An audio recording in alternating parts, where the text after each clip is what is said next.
What's going on, everybody? Tobin here with you. Thanks for checking us on out. I appreciate it. If you guys like the Tobin and Leroy show, check us out on YouTube. I'll put the link in the description. You could also check out the Porpoise Pod. Did a solo episode to recap that loss. So you could hear the rawness that I had for that one. Me and Solana reunited coming up this week. We'll have some new episodes out for you as he is back from the West Coast. So excited to link up with my boy and talk some Fins with him. Mike McDaniel. Interesting stuff out of his Monday press conference today. I had had some interesting things, I thought, some interesting insight into where his team was at. But before we get to that, as you knew, everybody was taking their victory laps today. I didn't watch the clips, but I don't have to. I saw the quotes of Colin Cowherd and him going out there and basically saying this debate is put to rest. Tua versus Herbert. It is done. Which, look, it was a juicy matchup. It is a juicy matchup. And Justin Herbert, he outperformed Tua. As I said in my game recap, he outclassed Tua. But I mean, like, let's settle down with put this debate to rest. I mean, like, look, that team is still we're not sure what their playoff future is either. The Dolphins, if the Dolphins get further along and Tua bounces back, then what? And we're just gonna always go. That Sunday night football game is now and forever. Hogwash. I mean, Tua can go out here. He can ball out this week. And all is basically going to be forgiven. But I did see Jevon Holland. He was calling out. He was calling out the fans for being wishy-washy, for people being rats off a ship. You know, he's sticking with Tua. Obviously, it's his teammate. He's out here battling his ass off is what he said. And that he doesn't understand the flip-floppiness of fans, of people who are rats off a ship. And all of a sudden are scurrying away. I did see, I never know what to buy into this. I will say, like, off of, texts and tweets and Twitches and all that stuff, you get a lot of people celebrating the downfall or people. But I don't ever know in that case, are they rooting for hosts to be wrong, media to be wrong, or are there people genuinely basking in Tua's failure, which I find crazy if that is the case, because, again, he just seems like just a delightful individual. So why would anybody go into that camp and think that? But interesting that we have a couple of things from here. One is in regards to how the team has been playing. And Mike McDaniel had an interesting point brought up about, the stakes being raised for his team and being a young team and having all of this, the pressure of the playoff picture, having expectations thrown on him. And he used the term. He thought that he thinks that some of his players are pressing. Here's the coach. My approach has been to make sure that each game, especially since the bye, each game was treated with the severity of a playoff game. I think that that's something that a young team you're worried about. I think our team has looked at things in terms of preparation and intent, has looked at the past couple games that way. And, I think part of where we're at, sitting on a 2-game losing streak has to do with certain guys possibly pressing and playing outside of the scheme to a degree to try to make plays. Yeah, it was interesting seeing like what a good job the Chargers secondary was able to do, and certainly a lot of people outside of Tyreek Hill, who was obviously very limited in his snaps, and other than that, came up with 2 just gorgeous, monstrous plays to keep the Dolphins' hopes of winning even a thought bubble for them. But, the Jalen Waddles, the Mike Gesicki's, the run game, and Tua, of course, I don't want to rule out his performance either.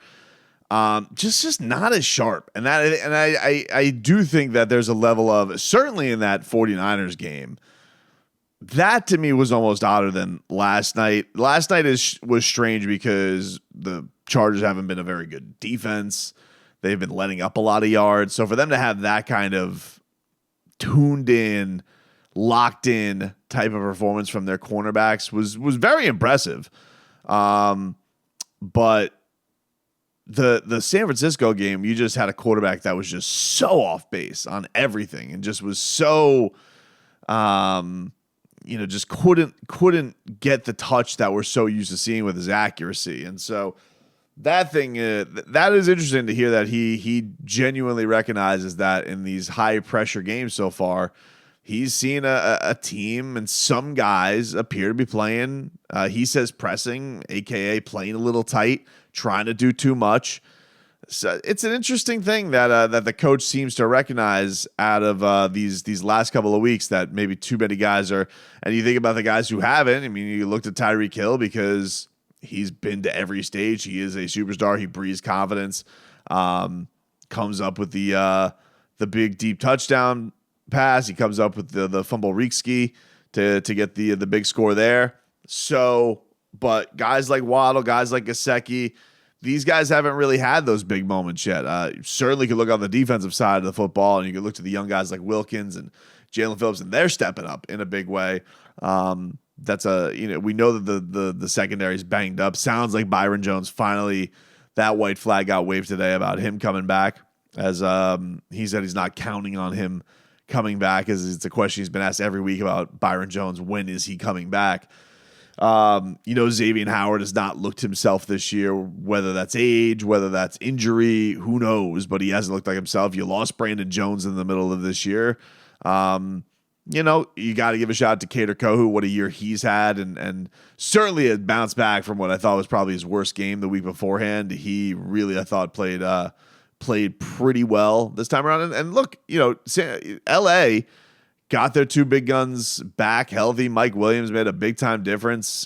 Keenan Allen, that chemistry that he had with Herbert, they did a great job. And so much of it made all year about the chemistry and the timing that Tua and Tyreek and Jalen Waddle had been able to build together. And especially this kind of goes to Tua and Waddle. Jalen is dealing, and he is banged up too with some stuff. But again, everybody's dealing with something. It's tough if you're suiting up, it's tough not to have expectations of you. That's just the way it is. Everybody's out here seemingly playing with something, and you hope that they can get through it, and you hope that it's not made worse like in San Francisco with Deebo Samuel. But Tua and Jalen being not on the same page. I mean, those guys have been basically on the same page since they've both gotten in the league together. They have the college background with each other too. That one was a little bit puzzling to me. So if it is a mental press of things, if they're not, fulfilling the plays to their fullest of their abilities, or they're missing some details there, maybe it does make sense. But how about this? We know that this game is going to be played in Buffalo, and it seems like it's going to be with snow. Take a listen to this Mike McDaniel, and you tell me whether you think he's taking a shot at the Bills. Because I heard this, and I was like, seems like somebody heard the old chatter that was going on after the Dolphins won week 3 against the Bills, and he's got a thing or two to passive-aggressively say about the Buffalo Bills. I mean, it's all in how you use it. I think that it's kind of like, playing in Miami. All right, it's hot. We're used to it being hot. Does that mean we win every game? I mean, they have been 5-1. I mean, they have been very good at home. The only game they lost to was the Minnesota Vikings. So they have been very good at home so far, just for the record. Playing in Miami. All right, it's hot. We're used to it being hot. Does that mean we win every game? I mean, according to the Bills, yes. It's a cheap way to get wins. The course of the game can be influenced, but you still have to play in the same temperature and climate, or as the opposing team. Just one's more used to it than the other. So, I think that's something that you have to be real and upfront that hey, it's going to be cold, but it's also something that no one cares. The box score doesn't read, unless you're a Bills fan, asterisks, it was cold. Everyone's going to be experiencing the same temperature. So I don't plan on using that as an excuse in the slightest. Well, I mean, listen, what a fantastic mentality to go in. You mean you're not going to go and blame a football game on the weather or the temperature, which seemed to be thrown pretty willy-nilly when it came to old Buffalo's side from that Week 3 matchup. So, I don't know. Seemed like a little pot shot from old McCochin over to the Bills side. Call me crazy, but I don't think it's that big of a reach. Excited for this one. Put the bad stuff behind you. The Chargers game, embarrassing. The 49ers game, annoying. And now you have the opportunity, if terrible trip out west. If you get this one on the short week, Saturday night, prime time, all is forgiven, all is forgotten. And the goosies will be flowing left and right. And then you're back alive in this division. You still have a chance to get the grip on some things and maybe make your mark there. But they gotta get going, because the team that we had seen on that winning streak has looked vastly different to the team that we have seen over these last two in the 2-game losing skid. But I know one thing: Mike McDaniel's not putting an asterisk because of the weather.